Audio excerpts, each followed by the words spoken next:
নবী রাসূলদের পরিচয় এবং তাদের বৈশিষ্ট্য এগুলো নিয়ে আমি আজকে আলোচনা করব এবং নবী রাসূলদের জীবনী থেকে আমাদের আসলে শিক্ষা কি, লেসনটা কি লেসন আমরা নিতে পারি, এই টপিকটা নিয়ে আলোচনা করব। টপিকটা কি সবার কাছে ক্লিয়ার? প্রথমে আমরা উদ্ধার করবার চেষ্টা করি যে কেন আল্লাহ এত রাসূল পাঠালেন পৃথিবীতে, এর কারণটা কি। এর উত্তরটা আল্লাহ তাআলা খুব চমৎকার ভাবে সূরা নিসার 165 নম্বর আয়াতে আলোকপাত করেছেন, যে আয়াতটা দিয়ে আমি আলোচনা শুরু করেছি। আল্লাহ তাআলা বলছেন, রুসুলান মুবাশশিরিন ওয়া মুনজিরিন লিআল্লা ইয়াকুনা লিন-নাসি আলাল্লাহি হুজ্জাতুন বা'দা রুসুল ওয়া কানা আল্লাহু আজিজান হাকীমা। অর্থাৎ আমি রাসূলগণকে সুসংবাদদাতা এবং সতর্ককারী রূপে পৃথিবীতে প্রেরণ করেছি। আমি আবারও বলছি, আল্লাহ বলেন আমি এই পৃথিবীতে রাসূলদেরকে সুসংবাদদাতা এবং সতর্ককারী রূপে পৃথিবীতে প্রেরণ করেছি, যাতে করে রাসূল আগমনের পরে আল্লাহর বিরুদ্ধে মানুষের আর কোনো অজুহাত না থাকে। ওয়া কানা আল্লাহু আজিজান হাকীমা, আর আল্লাহ তাআলা তিনি হচ্ছেন পরাক্রমশালী এবং মহাপ্রজ্ঞাময়। তাহলে উদ্দেশ্য আল্লাহ তাআলা ক্লিয়ার করলেন, কেন তিনি রাসূল পাঠালেন, যাতে মানুষের অজুহাত না থাকে। আল্লাহ তাআলা যদি রাসূল পৃথিবীতে বাণীবাহক হিসেবে প্রেরণ না করতেন, মানুষরা বলতো আল্লাহ আখিরাত বলে যে একটা কথা আছে এটা তো আমি বুঝি নাই, আল্লাহ মৃত্যুর পরে যে আবার জীবিত হইতে হবে এটা তো আমি শুনি নাই, আল্লাহ এই পৃথিবীতে আমি কি কি করেছি তার পাই টু পাই তোমার সুপ্রিম কোর্টের কাঠগড়ায় দাঁড়িয়ে যে বিচারের সম্মুখীন হতে হবে কেউ তো আমার কোনোদিন বলে নাই। এজন্য আল্লাহ বলেন আমি পৃথিবীতে রাসূল পাঠিয়েছি যাতে করে মানুষের কোনো এক্সকিউজ না থাকে। আচ্ছা বলেন তো, এখন কি কেউ আল্লাহরে বলতে পারবে আল্লাহ বিচার যে হবে এটা তো আমি জানি না? বলতে পারবে? আল্লাহ আখিরাত বলে যে একটা কথা আছে, পুনরুত্থান, পুনর্জীবিত হইতে হবে, আবার বিচারের সম্মুখীন হইতে হবে, জান্নাত জাহান্নাম আছে, এগুলো তো কোনোদিন আমি শুনি নাই। এই কথা, এই এক্সকিউজ তোলার কোনো সুযোগ কি আর আছে? No excuse will be granted that day, dear brothers and sisters. সেদিন কোনো এক্সকিউজ আল্লাহ তাআলা গ্রহণ করবেন না, কারণ আল্লাহ তাআলা রাসূলদেরকে প্রেরণ করেছেন, তারা আমাদেরকে বিস্তর বর্ণনা করে জানিয়ে গিয়েছে। এবং কেন রাসূলদেরকে প্রেরণ করেছেন আল্লাহ বলেন যে দুইটা প্রাইম রেসপন্সিবিলিটি দিয়ে আমি রাসূলদেরকে প্রেরণ করেছি। এক নাম্বার মুবাশশিরিন, তারা সুসংবাদদাতা। তারা আমাদেরকে জানিয়েছে এই পৃথিবীতে যদি আমরা ভালো কাজ করি, এক আল্লাহর ইবাদত করি, কারো হক নষ্ট না করি, তাহলে আমরা জান্নাতে যেতে পারবো। জান্নাতের সুসংবাদ তারা দেন। They are the bearer of glad tidings, they are the bearer of paradise. তারা জান্নাতের সুসংবাদদাতা। রাসূলদের দুই নাম্বার প্রাইম রেসপন্সিবিলিটি হচ্ছে মুনজিরিন, তারা সতর্ককারী। তারা আমাদেরকে এই মর্মে সতর্ক করেছেন যে পৃথিবীতে যদি আল্লাহর ইবাদত না করে শিরক করো, বেদাত করো, এই পৃথিবীর বুকে যদি ফাসাদ করো, যদি সীমা লঙ্ঘন করো, যদি অন্যের অধিকার নষ্ট করো, তাহলে তোমাদেরকে জাহান্নামের আযাব ভোগ করতে হবে। ঠিক কিনা? তাহলে দুইটা প্রাইম রেসপন্সিবিলিটি। রাসূলরা হচ্ছেন মুবাশশিরিন, সুসংবাদদাতা, জান্নাতের সুসংবাদ দিয়েছেন। তারা ভালো কাজ করলে জান্নাতে যাওয়া যাবে। পাশাপাশি তারা হচ্ছেন সতর্ককারী। কিসের সতর্ককারী? জাহান্নামের ব্যাপারে সতর্ককারী। এই পৃথিবীতে ফাসাদ করলে, আল্লাহ তাআলার অবাধ্য হলে জাহান্নামে যেতে হবে। এবং রাসূল পাঠানোর মধ্য দিয়ে আল্লাহ তাআলা এক্সকিউজ দেওয়ার সুযোগ বন্ধ করে দিয়েছেন। কোনো এক্সকিউজ আর দেয়া চলবে না। তাহলে পৃথিবীতে কেন আল্লাহ তাআলা রাসূল পাঠালেন, এই পয়েন্টটা কি সবার কাছে ক্লিয়ার? আচ্ছা, ক্লিয়ার। আমরা সামনের দিকে এগোই। এরপর আল্লাহ তাআলা বলেছেন এই পৃথিবীতে যত জাতি গোষ্ঠী আছে সব জাতির কাছে আমি রাসূল পাঠিয়েছি। ওয়া ইম মিন উম্মাতিন ইল্লা খালা ফিহা নাযীর। যত জাতি, যত নেশন এই পৃথিবীতে এসেছে, সব জাতিকে সতর্ক করবার জন্য, ইনস্ট্রাক্ট করবার জন্য, গাইড করবার জন্য আমি রাসূল পাঠিয়েছি। এমন কোন জাতি নাই যে জাতির মধ্যে আল্লাহ রাসূল পাঠায় নাই, সবাই রাসূল পেয়েছেন। এবং মজার ব্যাপার হচ্ছে they are the chosen and selected personality by Allah subhanahu wa ta'ala. রাসূলরা হচ্ছেন আল্লাহ তাআলার পক্ষ থেকে chosen এবং সিলেক্টেড। রাসূলদেরকে সিলেক্ট করেছে কে? আল্লাহ। তিনি বলেন ওয়া ইন্নাহুম ইনদানা লামিনাল মুস্তাফাইনাল আখিয়া। নবীরা হচ্ছে আমার কাছে মনোনীত, আমি তাদেরকে মনোনীত করেছি এবং তারা হচ্ছে সর্বশ্রেষ্ঠ মানুষ। তার মানে এই আয়াত থেকে বোঝা গেল নবীরা সিলেক্টেড, তারা ইলেক্টেড না। ইলেকশন করে নবী হওয়া যায় না, নবী সিলেক্টেড এর মাধ্যমে হইতে হয়, সিলেকশনের মাধ্যমে। আর সিলেক্ট করেন কে? আল্লাহ। চুজ করেন কে? আল্লাহ। ইলেকশন করে নবী হওয়া যায়? আমরা পৃথিবীর সবাই মিলে যদি ভোট দেই, আল্লাহ আমরা সবাই ভোট দিলাম, এই হচ্ছে রাসূল, তাকে রাসূল হিসেবে আপনি কবুল করেন, হবে? ইলেকশনে ভোট দিলে আমাদের সাথে যদি ম্যানকাইন্ডের সাথে জিন কাইন্ডও যুক্ত হয়, জিনেরাও যদি বলে আল্লাহ আমরাও আছি, আমরাও দিলাম একটা করে ভোট, হবে? রাসূল হবে? ফেরেশতারাও যদি যুক্ত হয়, ফেরেশতারাও যদি বলে, মানুষও ভোট দিল, জিনেরাও দিল, ফেরেশতারাও দিল, প্রত্যেকে একটা করেই দিল, ধরেন প্রত্যেকের ভোট গণনা করার পরে দেখা গেল বিশাল ভোট কাউন্ট হয়েছে। এখন তাদের এই ভোটের উপর ভিত্তি করে রাসূল হবে কেউ? হবে? কারণ নবী ইলেকশনে হওয়া যায় না, নবী হয় সিলেকশনে। আর সিলেক্ট করেন কে? আল্লাহু ইয়ালামু হাইসু ইয়াজআলু রিসালাতাহু। কাকে রাসূল বানাবেন, কাকে তিনি নবী হিসেবে অ্যাপয়েন্ট করবেন, এটা তিনিই জানেন। শুধুমাত্র কেবলমাত্র একমাত্র আল্লাহ তাআলা সোললি এটাকে কন্ট্রোল করেন। কেউ চাইলে কারো ভোটে, কারো ইলেকশনে নবী হওয়া যায় না। নবীরা হচ্ছেন সিলেক্টেড, চুজেন পার্সোনালিটি বাই আল্লাহ সুবহানাহু ওয়া তাআলা। তাহলে নবীরা নির্বাচিত নন, ওনারা মনোনীত। নবীরা কি নির্বাচিত? নবীরা মনোনীত। এখন কতজন নবী রাসূল আল্লাহ তাআলা পাঠিয়েছেন? আল্লাহ তাআলা সুস্পষ্ট করে জানাননি কতজন। কিছু কিছু হাদিস থেকে পাওয়া যায় লক্ষাধিক রাসূল, নবী এবং রাসূল আল্লাহ তাআলা পৃথিবীতে পাঠিয়েছেন। কিন্তু কোরআন আল কারিমে এই লক্ষাধিক নবী রাসূলের সবার কথা আল্লাহ তাআলা আমাদেরকে শোনাননি। আল্লাহ তাআলা মাত্র 25 জন রাসূলের কথা আমাদেরকে শুনিয়েছেন। কতজন? 25 জনের কথা আল্লাহ তাআলা শুধু আমাদেরকে বলেছেন, বাকিদের কথা বলেন নাই। কতটুকু আমাদের বলা দরকার এটা আমাদের চেয়ে ভালো জানেন কে? আল্লাহ ভালো জানেন। আল্লাহ তাআলা ভালো জানেন কতটুকু আমাদেরকে জানাতে হবে। যত রাসূল তিনি পাঠিয়েছেন, যত নবী পাঠিয়েছেন, সবার কথা যদি আল্লাহ কোরআনে বলতেন, তাহলে কোরআন কি মাত্র 611 পৃষ্ঠার একটা বই হতো? 10 খণ্ড, 15 খণ্ড, 20 খণ্ড। তখন আমরা হাফেজ হতে পারতাম? হ্যাঁ, আমরা হাফেজ তরিকুল ইসলাম পাইতাম তখন? হ্যাঁ, তাকরিম পাইতাম? তখন তো হাফেজ হওয়া যেত না। এটা যদি 15 খণ্ড 20 খণ্ডের বিশাল ভলিউম হয়, হাফেজ হওয়া যেত না। এজন্য আল্লাহ তাআলা সব নবীদের কথা আমাদেরকে শোনায় নাই। মাত্র 25 জন নবীর কথা কোরআনে আল্লাহ শুনিয়েছেন। কতজন? আল্লাহ বলেন রুসুলান কদ কসাসনাহুম আলাইকা মিন ক্বাবলু ওয়া রুসুলান লাম নাকসুসহুম আলাইক। নবী হে, অনেক রাসূলের কথা আপনাকে শুনিয়েছি, আবার অনেক রাসূলের কথা আমি শোনাই নাই। যাদের কথা শোনানোর প্রয়োজন মনে করেছি তাদের কথাই আমি শুনিয়েছি। তাহলে আমরা বুঝলাম কোরআনে বর্ণিত হয়েছে কয়জন নবী রাসূলের নাম? সবাই বলবেন আওয়াজ করে, কয়জন? 25 জন। এবং এই 25 জন নবীর মধ্য থেকে 6 জনের নামে আল্লাহ 6টা সূরা ডেডিকেট করেছেন কোরআনে। 6টা সূরা উৎসর্গ করেছেন। সূরা ইউনুস, সূরা ইউসুফ, সূরা ইব্রাহিম, সূরা মুহাম্মদ, সূরা নূহ, সূরা হুদ। 6 জন নবী। কয়জন নবী? 6 নবীর নামে আল্লাহ তাআলা 6টা সূরা ডেডিকেট করেছেন। এবং এই যত নবী আল্লাহ তাআলা পাঠিয়েছেন, সব নবীর উপর ঈমান আনা আবশ্যক। হ্যাঁ, it's compulsory to believe in every messenger sent by Allah subhanahu wa ta'ala to validate our faith. আমাদের ঈমানটাকে প্রিজার্ভ করার জন্য সব নবীর উপর আমাদের ঈমান আনতে হবে। সব নবী। আমরা যে ঈমান আনি, ঈমানে মুফাসসাল, যেখানে 7টা বিষয়ের উপর বিস্তারিত ঈমানের যে ঘোষণা আমরা দেই, আমরা তো বলি যে ঈমান একটা মুজমাল আর একটা কি মুফাসসাল। ঈমানে মুফাসসালে 7টা বিষয়ের প্রতি ঈমান আনতে হয়। আমানতু বিল্লাহি ওয়া মালাইকাতিহি ওয়া কুতুবিহি, তারপরে ওয়া রুসুলিহি, পাইছেন? ওয়াল ইয়াউমিল আখিরি ওয়া বিল কদরি খাইরিহি ওয়া শাররিহি মিনাল্লাহি তাআলা ওয়াল বা'সি বা'দাল মাউত। এই 7টা বিষয়ের উপর বিস্তর ঈমান আমাদেরকে আনতে হয়। এই 7টার মধ্যে রাসূলদের ব্যাপার আছে না নাই? রাসূলদের উপর ঈমান আনতে হবে। যদি না আনি তাহলে আরকানুল ঈমান পূর্ণ হলো না, আমার ঈমান পরিপূর্ণ হবে না। তাহলে রাসূলদের উপর পূর্ণাঙ্গ ঈমান আনা এটা আবশ্যক। এবং এই সকল নবী এবং রাসূলদের একটাই ধর্ম ছিল। ধর্মটার নাম কি? সবাই বলুন, কি নাম? সবার একটাই ধর্ম। সব নবীর একটাই ধর্ম। কারণ আল্লাহর কাছে মনোনীত ধর্ম কয়টা? একটা। ইন্নাদ দীনা ইনদাল্লাহিল ইসলাম। আল্লাহর কাছে মনোনীত একটাই ধর্ম, সেটা হচ্ছে ইসলাম। এই যে ইহুদি বলে, নাসারা বলে, এগুলো ধর্ম না। এগুলো বংশ, গোষ্ঠী, জাতির নাম অনুসারে নামকরণ করা হয়েছে। যেমন নাসারা এসেছে, ঈসা আলাইহিস সালামের মা মারিয়াম ফিলিস্তিনের নাসিরিয়া শহরে জন্মগ্রহণ করেছেন। নাসিরিয়া, ওইখান থেকে আসছেন নাসারা। ইয়াকুব আলাইহিস সালামের 10 ছেলে, এই 10 ছেলের মধ্যে থেকে এক ছেলের নাম হচ্ছে ইয়াহুদা। এই ইয়াহুদা থেকে এসেছে ইহুদি। কিন্তু সব নবীর ধর্ম একটা। আওয়াজ করে বলুন তো সবাই, সেটা কি?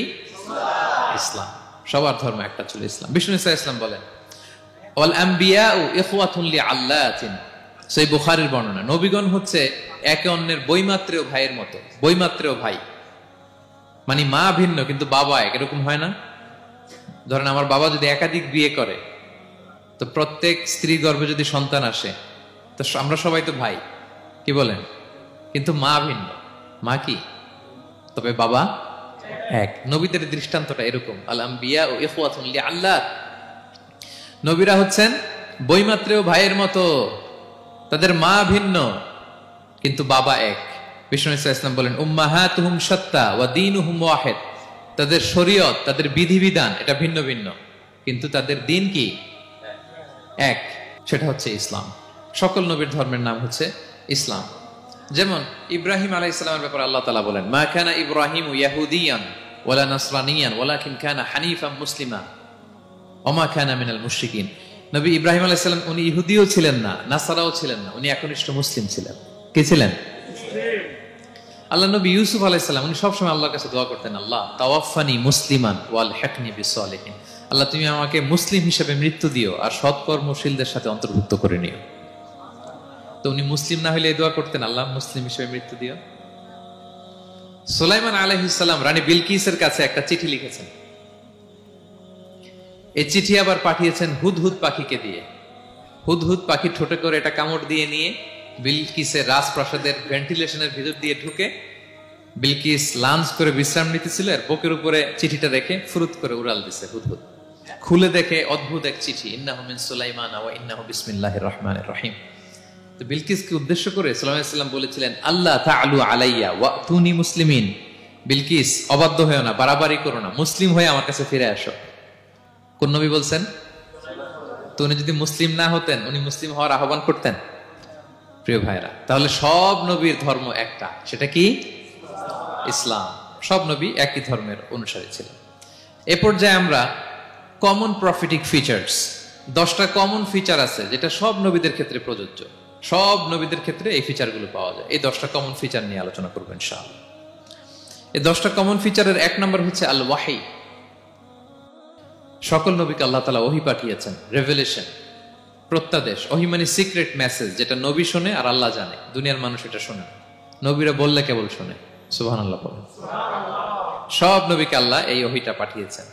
জিবরাইল আলাইহিস সালাম মারফত ওহী পাঠিয়েছেন, অথবা সরাসরি কিতাব পাঠিয়েছেন, কিংবা সহিফা পাঠিয়েছেন। আল্লাহ তাআলা ইরশাদ করছেন, ইন্না আওহাইনা ইলাইকা কামা আওহাইনা ইলা নূহি ওয়ান নাবিয়িনা মিন বা'দি। নবী নূহ আলাইহিস সালামের পরে সব নবীদের কাছে আমি যেমনি ওহী পাঠিয়েছি, আপনার কাছেও আমি এভাবে ওহী পাঠিয়েছি। সব নবীদের কাছে আমি এভাবে ওহী পাঠিয়েছি। সূরা বাকারার শুরুতে মুত্তাকিদের সংজ্ঞা দিতে যে আল্লাহ তাআলা বলেন, ওয়াল্লাযীনা ইউমিনুনা বিমা উনজিলা ইলাইকা ওয়া মা উনজিলা মিন ক্বাবলিক ওয়া বিল আখিরাতি হুম ইউকিনুন। মানে নবী হে, মুত্তাকি তো তারা যারা আপনার উপর যে কিতাব নাজিল হয়েছে এটার উপরও ঈমান আনে, ওয়া মা উনজিলা মিন ক্বাবলিক, এর আগে যত কিতাব নাজিল হয়েছে তার উপরও ঈমান আনে। তা আমরা যদি শুধু কোরআনের উপর ঈমান আনি হবে? তার আগে যত কিতাব, আসমানি কিতাব নাজিল হয়েছে এগুলোর উপরও ঈমান আনার দরকার আছে না নাই? বলেন বলেন। তাওরাতের উপর ঈমান আনতে হবে, জাবুর, ইনজিল, সুহুফে ইব্রাহিম ও মূসা সবগুলোর উপর ঈমান আনতে হবে। তো এই ওহীগুলো আল্লাহ তাআলা নাজিল করেছেন। তাহলে 1 নাম্বার কমন ফিচার হচ্ছে আল্লাহ তাআলা ওহী পাঠিয়েছেন, সব নবীকে ওহী দিয়েছেন। 2 নাম্বার ফিচার হচ্ছে same language of the people. নবীকে আল্লাহ তাআলা যেই জাতিগোষ্ঠীর কাছে পাঠিয়েছেন তিনি ওই জাতির ভাষাতেই কথা বলেছেন। ধরেন মালয় এলাকাতে যদি আল্লাহ নবী পাঠান আর ওই নবী যদি আরবিতে কথা বলে, তা আমাদের মালয়েশিয়ান ভাইরা বুঝবে? আচ্ছা, আরব দেশে যদি আল্লাহ একজন নবী পাঠান, ওই নবী ধরেন যে ম্যান্ডারিনে কথা বলে, চাইনিজ ভাষায়, আরবরা বুঝবে? চায়নাতে ধরেন আল্লাহ তাআলা এক নবী পাঠালো, সে ওখানে যে হিন্দি ভাষায় কথা বলে, চাইনিজ লোকেরা বুঝবে না। তাহলে যেই জাতির কাছে আল্লাহ পাঠাইছেন ওই জাতির ভাষা দিয়ে আল্লাহ নবীকে পাঠাইছেন। সুবহানাল্লাহ। আল্লাহ তাআলা ইরশাদ করেন, ওয়ামা আরসালনা মির রাসূলিন ইল্লা বিলিসানি কওমিহি লিউবাইয়িনা লাহুম। আল্লাহ তাআলা যত রাসূল পৃথিবীতে প্রেরণ করেছেন, বিলিসানি কওমি, যে জাতির কাছে প্রেরণ করেছেন ওই জাতির ভাষায় প্রেরণ করেছেন, যাতে করে নবীর কথা এরা বুঝে। নবীরা এসেছেন বাণী বাহক হয়ে, এখন এই বাণী যদি বুঝতে না পারে তাহলে কাজ হবে? এজন্য প্রত্যেক নবীকে আল্লাহ তাআলা যে জাতির কাছে পাঠিয়েছেন ওই জাতির ভাষায় পাঠিয়েছেন। 3 নাম্বার হচ্ছে সকল নবীকে আল্লাহ তাআলা very good standard of character দিয়েছেন। চারিত্রিক দৃষ্টিকোণ থেকে অতুলনীয় ছিল এক একজন নবী। পা থেকে মাথা পর্যন্ত কালো দাগ ফেলার মতো কিছু ছিল না। আল্লাহু আকবার। মাসুম ছিলেন। আহলুস সুন্নাহ ওয়াল জামাআর আকীদা হচ্ছে প্রত্যেক নবী ছিলেন মাসুম, কোনো গুনাহ করেন নাই, নিষ্পাপ প্রতিটা নবী। সর্বোত্তম চরিত্র দিয়ে আল্লাহ তাআলা, অনুপম চরিত্র দিয়ে আল্লাহ তাআলা তাদেরকে পাঠিয়েছেন। আল্লাহ তাআলা বলেন, ওয়া ইন্নাকা লাআলা খুলুকিন আযীম, and verily you are on a very good standard of character. নবী হে, আপনি চমৎকার একটা ক্যারেক্টারের উপর প্রতিষ্ঠিত। আপনার আচরণের মতো, ক্যারেক্টারের মতো আচরণ অতুলনীয়, পৃথিবীতে দ্বিতীয়টা খুঁজে পাওয়া যায় না, ঠিক কিনা? কারণ নবীরা যদি মডেল হন, তাদের আচরণ যদি ভালো না হয়, তাহলে মানুষ কি তাদেরকে গ্রহণ করবে? মানুষ তো তাদের কাছ থেকে শিখবে, জানবে। তো জন্য তাদের আচরণ চমৎকার হওয়ার দরকার আছে না নাই? চমৎকার আচরণ, চমৎকার চারিত্রিক মাধুর্য দিয়ে আল্লাহ তাআলা পৃথিবীতে এক একজন নবীকে প্রেরণ করেছেন। সব নবীরা ভেরি গুড স্ট্যান্ডার্ড অফ ক্যারেক্টারের অধিকারী ছিল। 4 নম্বর হচ্ছে, প্রত্যেক নবীকে আল্লাহ তাআলা মিরাকেল দিয়েছেন, মানে মুআজিজা, as a proof of their prophethood. তাদের নবুয়তির প্রমাণ হিসেবে আল্লাহ তাআলা তাদেরকে মিরাকেল দিয়েছেন, মুআজিজা। যেমন সালেহ আলাইহিস সালামকে আল্লাহ তাআলা মুআজিজা দিয়েছিলেন। তার জাতির কাছে যখন তিনি দাওয়াত দিলেন, তারা বলল, সালেহ তুমি যে নবী এটা আমরা বুঝবো কি করে? এক শর্তে আমরা তোমার উপর ঈমান আনতে পারি। সাল্লাল্লাহু আলাইহি ওয়াসাল্লাম বললেন, কি শর্ত? বলতেছে, এই যে পাহাড় দেখো, এই পাহাড়ের ভেতর থেকে যদি একটা উট বের করো, 10 মাসের গর্ভবতী একটা উটটা বেরোবে, বেরোয় বাচ্চা দিবে, সাথে সাথে আমরা উটের দুধ দহন করে খাবো, এরপর আমরা ঈমান আনবো। চিন্তা করছেন কত শর্ত? পাহাড়ের ভেতর থেকে কি বের করে দেখাইতে হবে? উট। উনি আল্লাহর কাছে দোয়া করলেন, আল্লাহ বললেন কবুল, তবে কথা না শুনলে কিন্তু খবর আছে। বলছে ঈমান আনবে, ঈমান না আনলে কিন্তু খবর আছে। উনি দোয়া করলেন, আল্লাহ কবুল করলেন। পাহাড় বিদীর্ণ হয়ে একটা বিশাল আকৃতির উট বের হয়ে আসলো, 10 মাসের গর্ভবতী উট। মুহূর্তে এটা ডেলিভারি করলো একটা উটের বাচ্চা, এবং দুধ দিতে আরম্ভ করলো, ওলান ভর্তি দুধ। সবাই পেট ভরে দুধ খেলো। খাওয়ার পরে কয়, তুমি জাদুকর। খাওয়ার পরে সাল্লাল্লাহু আলাইহি ওয়াসাল্লাম কি বলে? ইউ আর এ ম্যাজিশিয়ান, তুমি জাদুকর, তুমি তো বড় ভেলকিবাজ সালেহ, তুমি পাহাড়ের ভিতরে ভেলকি ঢুকাই দিছো। আল্লাহ তাআলা তাদেরকে একটা সাউন্ড গ্রেনেড, প্রচন্ড শব্দ তরঙ্গ দিয়ে ধ্বংস করে দিলেন। কানের পর্দা ফেটে সবগুলো লাশ হয়ে জমিনে পড়ে রইল। তাহলে এই যে সাল্লাল্লাহু আলাইহি ওয়াসাল্লাম যেটা দেখাইছেন, এটা কি ভেলকি ছিল? ম্যাজিক ছিল? কি ছিল? মুআজিজা, miracle, as a proof of their prophethood. তাদের নবুয়তির প্রমাণ হিসেবে আল্লাহ তাআলা তাদেরকে মুআজিজা দিয়েছেন। মূসা আলাইহিস সালামের মুআজিজা কি ছিল? লাঠি। ফাআলকাহা ফাইযা হিয়া হাইয়াতুন তাসআ। ওই লাঠি রেখে দিলে মুভিং স্ন্যাক হয়ে যেত, নড়তেছে সাপ, ছবল মারবে। সুবহানাল্লাহ, এটা কি ম্যাজিক ছিল? কি ছিল? মুআজিজা। ঈসা আলাইহিস সালামকে আল্লাহ তাআলা মাইন্ড ব্লোয়িং মুআজিজা দিয়েছেন। অন্ধ ব্যক্তির চোখে হাত বুলিয়ে দিলেই দৃষ্টিশক্তি ফিরে পেত। ধবল রোগী, কুষ্ঠ রোগীর গায়ে টাচ করে দিলে স্কিন পরিষ্কার হয়ে যেত। মৃত ব্যক্তিকে দাঁড়াতে বললে মুহূর্তে দাঁড়িয়ে যেত। কুম বিইযনিল্লাহ, আল্লাহর আদেশে দাঁড়াও বললে লাশ জীবিত হয়ে দাঁড়িয়ে যেত। ভেলকিবাজি ছিল এটা? কি ছিল? বিষ্ণু ঈসা ইসলাম দাওয়াত দিচ্ছেন কুরাইশদেরকে, ওরা মানে না। বিষ্ণু নবী পাগল পড়া, বললেন, আচ্ছা বলো কুরাইশের লোকেরা কি বললে বিশ্বাস করবে যে আমি সত্য নবী? কি বললে বিশ্বাস করবে? তারা বলল, মুহাম্মদ ওই যে আকাশের চাঁদ, এটার 2 ভাগ করে দেখাইতে বললে বিশ্বাস করবো তুমি সত্য নবী। কি আবদার দেখছেন? হ্যাঁ, নবীদেরকে পেয়ে মামুর বাড়ির আবদার নিয়ে আসছিল এক এক জাতিগোষ্ঠী। বলে, মুহাম্মদ আকাশের জলজলে চাঁদটাকে যদি তুমি 2 ভাগ করে দেখাতে পারো, তবেই বুঝবে তুমি নবী। বিষ্ণু ইসলাম আল্লাহর কাছে দোয়া করলেন, আল্লাহ বলেন, ঠিক আছে। ইখতারাবাতিস সাআতু ওয়ানশাক্কাল কমার ওয়া ইয়ারাউ আয়াতান ইউরিদু ওয়া ইয়াকুলু সিহরুম মুস্তামির। বিষ্ণু নবী সাব্বাবা, এই আঙ্গুলের নাম কি? ইবহাম, সাব্বাবা, ওয়ুসতা, বিনসার, খিনসার। হ্যাঁ, আমরা ইংরেজি নাম ঠিকই জানি, আরবিটা জানি না। ইবহাম, সাব্বাবা, ওয়ুসতা, বিনসার, খিনসার। বিষ্ণু সাব্বাবা আঙ্গুলি উঠালেন, এটা শাহাদাত আঙ্গুলি বলে আমাকে, আসলে সাব্বাবা আরবিতে। তো বিশ্বনবী এভাবে আল্লাহর নাম নিয়ে চাঁদের দিকে ইঙ্গিত করলেন, মুহূর্তে আকাশের জ্যোৎস্না বিলানো চাঁদটা 2 ভাগ হয়ে গেল। কুরাইশরা দেখে তো অবাক। বিষ্ণু বললেন, এবার কথা অনুযায়ী ঈমান আনো। বলে, Muhammad you are a magician. Muhammad তুমি বড্ড বড় জাদুকর, তুমি চাঁদের মধ্যে জাদু লাগাই ফেলছো। নাউযুবিল্লাহি মিন যালিক। তাহলে আল্লাহ তাআলা age a proof of their prophethood, তাদের নবুয়তির প্রমাণ হিসেবে প্রত্যেক নবীকে কি দিয়েছেন? মুআজিজা দিয়েছেন, সব নবীকে দিয়েছেন। 5 নাম্বার, সকল নবীর দাওয়াতি মিশন এক ছিল। একই মিশন নিয়ে নবীরা পৃথিবীতে এসেছেন। সেটা কি? তাওহীদ, রিসালাত, আখিরাত। আমার সাথে সাথে বলেন তাওহীদ, রিসালাত, আখিরাত। তাওহীদ, রিসালাত, আখিরাত। এই তিনটা বুনিয়াদী শিক্ষা দিতে নবীরা এসেছে। তাওহীদ মানে ওয়াননেস অফ গড, আল্লাহ যে এক, সব নবী প্রচার করেছেন। রিসালাত মানে তারা যে বার্তাবাহক হিসেবে এসেছেন তাদের কথা মানতে হবে, এটার দাওয়াত দিয়েছেন। আখিরাত মানে হচ্ছে মৃত্যুর পরেও যে একটা জীবন আছে, সেই জীবনের ব্যাপারে প্রত্যেক রাসূলরা কি করেছেন? দাওয়াত দিয়েছেন। এবং কোন নবীর কথার সাথে আরেক নবীর কথার গড়মিল পাওয়া যায় না, অমিল হয়নি। আচ্ছা বলেন তো, কখনো কি হয়েছে কোন এক নবী এসে বলছে যে মৃত্যুর পরে একটা জীবন আছে, আরেক নবী এসে বলছে না, মনে হয় নাও থাকতে পারে? বলছে? এক নবী এসে বলছে আমাদের স্রষ্টা আল্লাহ তাআলা তিনি একজন, আরেকজন বলছে না একজন না, দুই তিনজন হইতে পারে। এক নবী এসে বলছে ভালো করলে জান্নাত, খারাপ করলে জাহান্নাম, আরেক নবী এসে বলছে না, জান্নাত জাহান্নাম বলতে কিছু নাই। হইছে? হইছে? কোন নবীর কথার সাথে কোন নবীর কথার কোনো বৈপরীত্য নাই, কারণ প্রত্যেক নবীরা মন গড়া কিছু বলতেন না। ওমা ইয়ান্তিকু আনিল হাওয়া ইন হুয়া ইল্লা ওয়াহয়ুন ইউহা। নবীরা কথা বলতেন একটা হেডকোয়ার্টার থেকে তথ্য পেয়ে। ওই হেডকোয়ার্টারটা কার? আল্লাহ। ওই হেডকোয়ার্টার থেকে যে ইনফরমেশন আসতো সেটার আলোকে নবীরা কথা বলতেন, বানিয়ে কিছু বলতেন না। সব নবীরা দাওয়াত দিয়েছেন, ইয়া কওমি ইবুদুল্লাহ মা লাকুম মিন ইলাহিন গায়রু। হে আমার জাতির লোকেরা, এক আল্লাহর ইবাদত করো, আল্লাহ ছাড়া অন্য কারো ইবাদত করো না। সব নবীরা বলেছেন ইন্নী লাকুম রাসূলুন আমিন, নিশ্চয় আমি তোমাদের কাছে বিশ্বস্ত রাসূল হিসেবে প্রেরিত হয়েছি। সব নবীরা বলেছেন ইয়াউমা লা তামলিকু নাফসুন লিনাফসিন শাইআ ওয়াল আমরু ইয়াউমা ইযিল লিল্লাহ। এমন এক দিনের মুখোমুখি হতে হবে কেউ কারো উপকার করতে পারবে না। নেতা কর্মীর উপকারে আসবে না, কর্মী নেতার উপকারে আসবে না, পীর সাহেব মুরিদের উপকারে আসবে না, মুরিদ পীর সাহেবের উপকারে আসবে না, হাজবেন্ড ওয়াইফের কিছু করতে পারবে না, ওয়াইফ হাজবেন্ডকে কিছু করে দিতে পারবে না। দিনটা বড্ড ভয়ঙ্কর। সব নবীর এই তিনটা দাওয়াত দিয়েছেন, তাওহীদ, রিসালাত, আখিরাত। তার মানে সব নবীর দাওয়াতি মিশন এক, এক অভিন্ন দাওয়াতি মিশন নিয়ে তারা পৃথিবীতে এসেছেন।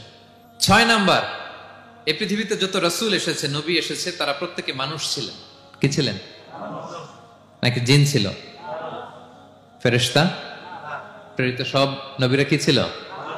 মানুষ ছিল। মক্কার কুরাইশরা বলতো মা লিহাযা রাসূলি ইয়াকুলু আত-তাআমা ওয়া ইয়ামশি ফিল আসওয়াক। ব্যাপার কি, মুহাম্মদ আবার কেমনে রাসূল হয়?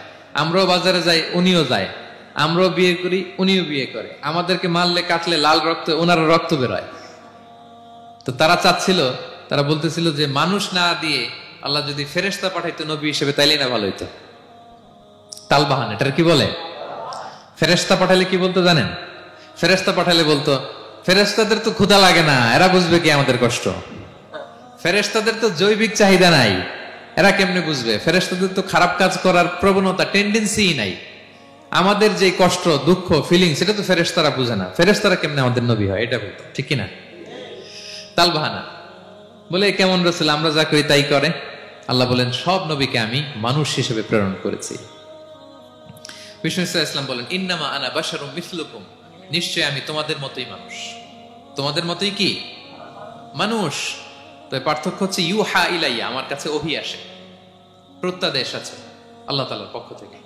তাহলে 6 নম্বর যেই কমন ফিচার আমরা জানলাম, আল্লাহর পাঠানো সবগুলো নবী এবং রাসূল তারা কি ছিলেন? সবাই বলুন, তারা কি ছিলেন? মানুষ ছিলেন।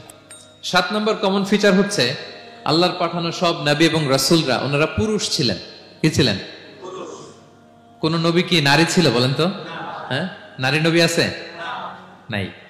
নবী হওয়ার জন্য ম্যাসকুলিনিটি শর্ত, পুরুষ হওয়া শর্ত। কারণ নবীকে অনেক বড় বড় জিনিসের নেতৃত্ব দিতে হবে, মাঝে মাঝে মিলিটারি তৈরি করতে হবে, লিডারশিপ লাগবে, যুদ্ধ পরিচালনা করতে হবে। নারীদের পক্ষে এটা সম্ভব? কঠিন। আমাদের বোনদের অনেক ধরনের দুর্বলতা আছে, তাদের মাসে কিছুদিন তারা আল্লাহর আদেশে অসুস্থ থাকে, ঠিক কিনা? পিরিয়ড তাদের চলে, ওই সময় সালাত পড়তে পারে না, অনেক প্রতিবন্ধকতা তাদের আছে। বাচ্চা যদি ধারণ করে পেটে 9 মাস, ওনারা অসুস্থ। শেষের মাসগুলোতে তো কঠিন, জটিল অবস্থা। বাচ্চা ডেলিভারির পরেও 40 দিন ব্লিডিং আছে না নাই? তাহলে অনেক ধরনের জটিলতা আল্লাহ তাআলা ওনাদের দিয়েছেন। এজন্য আল্লাহ তাআলা নবুয়তের যে নবুয়তির গুরু দায়িত্ব, এটার জন্য আল্লাহ তাআলা পুরুষদেরকে সিলেক্ট করেছেন। আলহামদুলিল্লাহ বলেন। তাহলে যত নবী এবং রাসূল পৃথিবীতে এসেছিল ওনারা পুরুষ ছিল। আল্লাহ বলেন ওয়ামা আরসালনা মিন ক্বাবলিকা ইল্লা রিজালান নূহি ইলাইহিম। নবী হে মুহাম্মদ, আপনার আগে যত নবী এবং রাসূলকে আমি পৃথিবীতে প্রেরণ করেছি তাদেরকে পুরুষ হিসেবে প্রেরণ করেছি। কোন নারীকে আমি নবুয়তের মর্যাদা দেই নাই। 8 নাম্বার, প্রত্যেক নবীকে আল্লাহ তাআলা একটা গ্রুমিং, একটা ট্রেনিং সেশনের মধ্য দিয়ে নিয়েছেন। সেটা কি? সেটা হচ্ছে সবাইকে আল্লাহ তাআলা শেফার্ড হিসেবে কাজ দিয়েছিলেন, রাখাল হিসেবে। পৃথিবীর সব নবীরা ছাগল চড়াতেন, সব, আদম আলাইহিস সালাম থেকে শুরু করে বিষ্ণু ইসা ইসলাম পর্যন্ত। সুবহানাল্লাহ পড়বেন না? বিষ্ণু ইসা ইসলাম বলেন, মা বাআসাল্লাহু নাবিয়্যান ইল্লা রাআল গানাম, আল্লাহ এমন কোন নবী পাঠায় নাই যেই নবী ছাগল চড়ায় নাই। সব নবী। সাহাবারা অবাক হয়ে বললেন, ওয়া আনতা ইয়া রাসূলুল্লাহ, হে নবী আপনিও ছাগল চড়িয়েছেন? বিষ্ণু বললেন, হ্যাঁ, আমি তো অল্প কিছু পারিশ্রমিকের বিনিময়ে মক্কার লোকদের ছাগল চড়িয়ে দিতাম। সুবহানাল্লাহ। কেন সব নবীকে দিয়ে আল্লাহ ছাগল চড়ালেন? এই ট্রেনিং সেশন, গ্রুমিং সেশন কেন? কারণ ছাগলকে একসাথে বসানো কঠিন। ছাগল একটু কি বলবো, একটু টেরা টাইপের প্রাণী, কথা শুনতে চায় না। ধরেন যে সারা সপ্তাহ আপনি খুব ব্যস্ত, একদিন সুযোগ পাইছেন সপ্তাহে যে আজকে আমি ফ্রি আছি, যাই পুকুরে যে আমিও গোসল করি, ছাগলটারও গোসল করাই। এটা ধরে যদি এখন পুকুরের দিকে টান দেন, কি করবে? পা দুইটা এমন শক্ত করে মাটিতে ধরে রাখবে, আপনি যত টানবেন ওর ঘাড়ের চামড়া ছিঁড়ে যাচ্ছে, তারপরেও আসে না। এরপর ছাগলগুলোর একসাথে রাখা কঠিন, একটা নেচে ওদিকে যায়, আরেকটা লাফ দেয় এদিকে, আরেকটা ওইদিকে। এদেরকে যদি কেউ একত্রিত করতে পারে তাহলে এই জাতিকে, মানব জাতিকে একত্রিত করা তার জন্য একেবারে সহজ, পানি ভাত, ঠিক কিনা? এজন্য আল্লাহ এই মানব গোষ্ঠীর উপর লিডারশিপ কায়েমের আগে ছাগল চড়িয়েছেন। এবং যারা মরুভূমিতে ছাগল চড়ায়, যে শেফার্ড গুলো, যেই রাখাল গুলো, তাদের অনেক শক্তিশালী হইতে হয়। গায়ে শক্তি না থাকলে ছাগল চড়ানো যায় না, কিন্তু লাঠি নিয়ে হই হই করে পিছনে দৌড়াইতে হয়, নেকড়ের ছোবল থেকে ছাগলগুলোকে রক্ষা করতে হয়, বাঘ নেকড়ে এগুলো থেকে বাঁচাইতে হয়। তার মানে এটা করার মধ্য দিয়ে এই জাতিকে কিভাবে জাহান্নামের আগুন থেকে বাঁচাবে, নবীদের ওই ট্রেনিং হয়ে যায়। সুবহানাল্লাহ। ছাগল এদিক ওদিক দৌড়াতে থাকে, এদেরকে যেমনি একত্রিত করতে হবে, নবীদের কাজও হচ্ছে মানব গোষ্ঠীকে ইউনাইটেড করা, একত্রিত করা। এজন্য আল্লাহ তাআলা মা বাআসাল্লাহু নাবিয়্যান ইল্লা রাআল গানাম, এই পৃথিবীতে এমন কোন নবী পাঠান নাই যেই নবীকে দিয়ে আল্লাহ তাআলা ছাগল চড়ান নাই। সব নবীর মধ্যে এটা কমন। 8 নম্বর পয়েন্ট। 9 নম্বর পয়েন্ট হচ্ছে enmity from their own people. যত নবী দাওয়াত নিয়ে আসছে তারা চ্যালেঞ্জের মুখোমুখি হয়েছেন, শত্রুতার মুখোমুখি হয়েছেন। কেউ ওনাদের জন্য রেড কার্পেট রিসেপশন দেয় নাই। নবীদের পথ ছিল বড় পিচ্ছিল, এটা কুসুমাস্তীর্ণ ছিল না, কণ্টকাকীর্ণ। কেউই সহজে মেনে নেয় নাই। দাওয়াত দিছে তো রিজেক্ট, সবাই প্রত্যাখ্যান করেছে, সবাই প্রত্যাখ্যান করেছে। এটা কমন ছিল, প্রত্যেক নবীকে এটা মুখোমুখি হতে হয়েছে। Mockery, vulgarism, oppression, mental torture, physical torture and what not, সব ধরনের। ইভেন অনেক নবীকে হত্যা করা হয়েছে দিনের দাওয়াতের কারণে। বনি ইসরায়েলের লোকেরা তাদের নিজেদের 70,000 নবীকে নিজেরা হত্যা করেছে। এমনকি আমার নবী বিষ্ণু নবী মুহাম্মদ রাসূলুল্লাহ সাল্লাল্লাহু আলাইহি ওয়াসাল্লামকে হত্যার ষড়যন্ত্র করা হয়েছিল। আল্লাহ তাআলা দয়া করে বিষ্ণু নবীকে হিজরতের ব্যবস্থা করে দিয়ে প্রাণে বাঁচিয়েছেন, মক্কা থেকে মদিনাতে পাঠিয়ে দিয়েছেন। তাহলে এই পথ বড় কঠিন ছিল, নবীদের পথ, সব নবীর জন্য, এক্সেপ্ট সুলাইমান এবং দাউদ আলাইহিস সালাম, তাদের কথা ভিন্ন।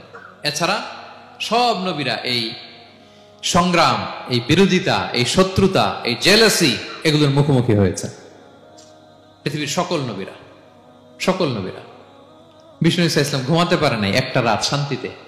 বিষ্ণুর বায়োগ্রাফি যদি আপনি পড়েন, জীবনে যদি পড়ে দেখেন, প্রত্যেকটা নবীর জীবনে এই কষ্টকর মুহূর্তগুলো ছিল। শত্রুতা সব নবীকে পোহাতে হয়েছে। বিষ্ণু ইসা ইসলামের কাছে যখন প্রথম নাজিল হলো ইকরা বিসমি রাব্বিকাল্লাযী খালাক, সূরা আলাকের প্রথম কয়টা আয়াত?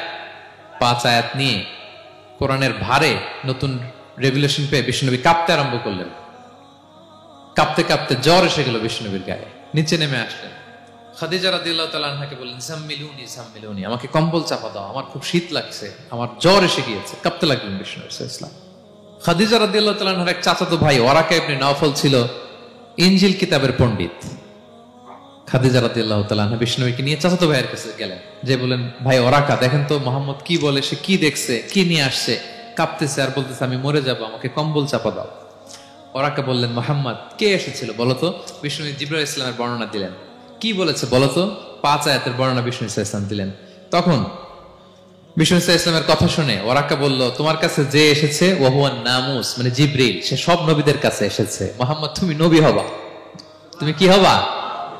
তুমি নবী হবা, আখিরি নবী হবা তুমি। যে তোমার কাছে এসেছে সে সব নবীদের কাছে ওহী নিয়ে এসেছিল। আর জেনে রাখো মুহাম্মদ, তোমার এলাকার লোকেরা একদিন তোমাকে এলাকা থেকে বের করে দিবে। ভবিষ্যৎবাণী করতেছিলেন।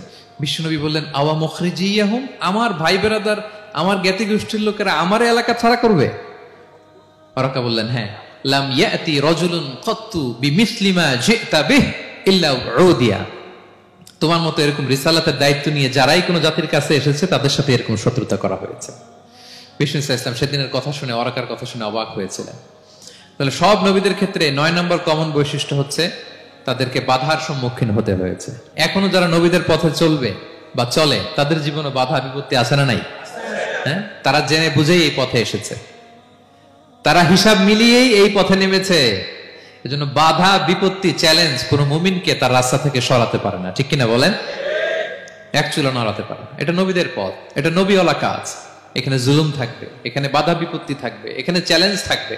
এই পথটা সোজা, সিরাতুল মুস্তাকিম। যদি শেষ মাথায় যাওয়া যায়, ডাইরেক্ট জান্নাতুল ফিরদাউস। আলহামদুলিল্লাহ। তাহলে সব নবীরা বাধার সম্মুখীন হয়েছে। 9টা কমন ফিচার গেল। 10 নম্বর, দ্য লাস্ট কমন ফিচার, পৃথিবীর সব নবীরা ইন্তেকাল করেছেন, আর কোন নবী আসবেন? আসবে? পৃথিবীর সব নবীরা মারা গিয়েছেন, কিন্তু আলামুল বারজাখে, বারজাখের জগতে নবীরা জীবিত। আই রিপিট, আমি আবারও বলি, প্রত্যেক নবী তার কবরে জীবিত। আলামুল বারজাখে। আমরা এই দুনিয়াতে আসার আগে যেই জগতে ছিলাম, ওই জগৎটার নাম হচ্ছে আলামুল আরওয়াহ, মানে রুহের জগৎ। সেখান থেকে আমরা এই জগতে এসেছি, এটার নাম আলামুদ দুনিয়া, দুনিয়ার জগৎ। আবার মৃত্যুর পরে যে নতুন এক্সটেশনে আমরা যাব, সেটার নাম হচ্ছে আলামে বারজাখ, বারজাখের জগৎ। নবীরা ওই বারজাখের জগতে জীবিত। বিষ্ণু ইসলাম সুনানে আবু দাউদের হাদিসে বলেন যে, ইন্নাল্লাহা হাররামা আলাল আরদি আন তাকুলা আজসাদাল আম্বিয়া। আল্লাহ তাআলা এই জমিনকে, নবীদের দেহকে কনজিউম করাকে হারাম করে দিয়েছেন। মানে জমিনের জন্য নবীদের লাশকে পচিয়ে ফেলা, খেয়ে ফেলা হারাম। যত নবী যেখানে ইন্তেকাল করেছেন, তাদের পবিত্র দেহ মোবারক এখনো আগের মতো একেবারে যখন মৃত্যুবরণ করেছিলেন তখন লাশটা যেমন তাজা ছিল, এখনো প্রত্যেকে তার কবরে এরকম তাজা লাশ নিয়ে শুয়ে আছে। প্রত্যেক নবী কবরে জীবিত। বিষ্ণু ইসলাম ওনার কবরে জীবিত। তবে এটা বারজাকি জগতে। এই দুনিয়া তিনি যেভাবে জীবিত ছিলেন ওইভাবে না, বারজাকি জগতে জীবিত।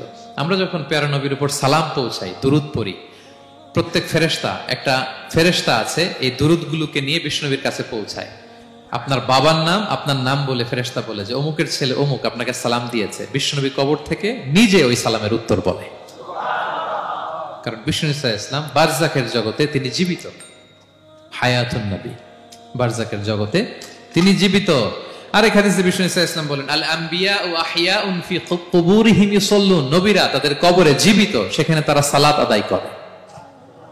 নবীরা তাদের কবরে কি করে? সালাত আদায় করে। তাহলে এই 10টা হচ্ছে কমন ফিচার্স এবং প্রফিটস। সব নবীদের মধ্যে এই বিষয়গুলো পাওয়া যায়। সর্বশেষ পয়েন্ট হচ্ছে lessons from the life of the profits. এত নবী রাসূল যে আল্লাহ তাআলা আমাদের হেদায়েতের জন্য পাঠালেন, তাদের জীবনী থেকে আমাদের জন্য শিক্ষা কি, লেসন কি, এটা জানার দরকার আছে না নাই? বলেন, কি লেসন আমরা নিব? অনেক লেসন আছে। আমি সংক্ষিপ্ত পরিসরে 2-1টা বলি। আমি আমার মিজানুর রহমান আজহারি ভেরিফাইড ইউটিউব চ্যানেলে প্রফেট সিরিজ নামে একটা সিরিজ করেছি, 25 পর্বের। কোরআনে কয়জন নবীর নাম উল্লেখ হয়েছে? 25। আর আমার চ্যানেলে কয় পর্ব? তার মানে 25 জন নবীর ব্যাপারে আমি ওয়েল ডকুমেন্টেড ম্যানারে একাডেমিকলি আলোচনা করেছি। আপনারা শুনবেন, আপনাদের জন্যই করেছি, শুনবেন আপনারা। এবছর 21শে বইমেলায় আপনারা শুনেছেন আমার একটা বই প্রকাশিত হয়েছে। বইয়ের নাম হচ্ছে জেগে ওঠো আবার। এটা আমি নিজে লিখেছি। আরেকটা বই 6 খণ্ডের আমি সম্পাদনা করেছি, সেটা হচ্ছে ছোটদের নবী রাসূল। বইটার নাম কি? ছোটদের নবী রাসূল। সত্যায়ন প্রকাশন থেকে 6 পর্বের খুব চমৎকার গ্রাফিক্যাল ইউজার ইন্টারফেস দিয়ে আপনার সোনামণিরা, বাচ্চারা তারা জেনে যাবে যে তাদের আসল আইকন কারা, তাদের আসল সুপার হিরো কারা, তাদের অনুসরণীয় অনুকরণীয় ব্যক্তিত্ব হবে কারা। এই বইটা লিখতে, সম্পাদনা করতে আমাদের অনেক চ্যালেঞ্জ আমরা ফেস করেছি, কারণ এটা আপনাদের জন্য লিখি নাই, লিখছি কাদের জন্য? বাচ্চাদের জন্য। আমি বাচ্চাদেরকে গল্প শোনাচ্ছি এরকম একটা ভাব নিয়ে লিখেছি। আমি বারবার ভেবেছি যে আমার ছোট্ট মেয়েটাকে যদি আমি শোনাই, ওকে বুঝাইলে ও কিভাবে বললে বুঝবে। গল্পের মতো করে খুব রস দিয়ে আনন্দ দিয়ে প্রতিটা বাক্য এভাবে সাজানো হয়েছে। 6 খণ্ডের ছোটদের নবী রাসূল সিরিজ, যদি সুযোগ হয় আপনারা সংগ্রহ করবেন। বড়দের নিয়েও আমরা নবী রাসূলদের উপর আমাদের সামনে কাজ আসবে, আমরা জানাবো। তো আজকের এই কায়েত ফাউন্ডেশন বাংলাদেশের এই প্রোগ্রামে সর্বশেষ যে পয়েন্টটা আপনাদের সামনে আমি উপস্থাপন করতে চাই, সেটা হচ্ছে lessons from the life of the prophets. নবী রাসূলদের জীবনী থেকে আমাদের জন্য কি শিক্ষা। 25 জন নবীকে কভার করা সম্ভব হবে না। আমি সেখান থেকে মাত্র 7 জন নবীর জীবনী থেকে 7টা শিক্ষা 7 মিনিটে বলে আমরা শেষ করে দেব ইনশাআল্লাহ বিইذنিল্লাহ। প্রথমে আমরা শুনবো সাইয়েদনা আদম আলাইহিস সালামের জীবনী থেকে শিক্ষা। পৃথিবীর প্রথম নবী কে ছিল বলেন তো? আদম আলাইহিস সালাম। আমরা যেমনি আমাদের শৈশব ছিল, কৈশোর ছিল, যৌবন, তারপর বার্ধক্যের দিকে যাচ্ছি, ওনার কি এরকম ছিল? আদম আলাইহিস সালামের শৈশব ছিল না? ছিল? কৈশোর ছিল? কনফিউশনে পড়ে গেছে। ছিল? ছিল না। মজার ব্যাপার হচ্ছে ওনার শৈশব কৈশোর ছিল না, ওনাকে আল্লাহ সৃষ্টি করতে যুবক করে সৃষ্টি করছে। সুবহানাল্লাহ। তো আসছে কেন? সৃষ্টি করতেই যুবক, 60 হাত লম্বা। কয় হাত? 60 হাত লম্বা করে তৈরি করছেন আদম আলাইহিস সালামকে।